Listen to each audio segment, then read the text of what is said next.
In today's video, I'm going to teach you how to make a new site on Weebly. If you're looking to set up your online presence quickly and efficiently, you've come to the right place. We're going to walk through the entire process step by step, so you can get your site up and running in just a few minutes. First, let's make our way to the Square free appointment scheduling software and booking app.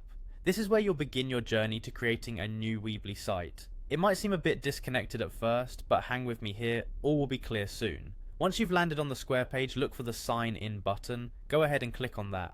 After signing in, you'll be directed to the Square dashboard. This is where all the magic begins to happen. So what's next? Head over to the Weebly site. You'll find a section labeled Overview. This is your central hub for managing your Weebly sites. Now here's where it gets really straightforward. In this overview section, look for a drop down arrow.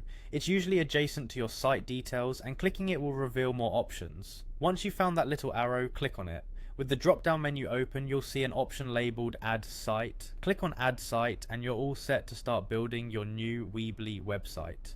It's really that simple, and as you can see, takes just a few clicks. As a tip, although the process is quick, consider spending some time exploring the design and template options that Weebly provides. This can enhance the look and feel of your new site significantly, helping to attract more visitors and provide them with a better experience. I hope you found this guide straightforward and easy to follow. If you run into any issues or have questions along the way, don't hesitate to reach out. Remember, this video is just the starting point for setting up your online presence, and there's plenty of room for creativity and customization in the following steps of your site building journey. Thanks for watching, and I hope you enjoy building your new site on Weebly. Until next time, happy site building.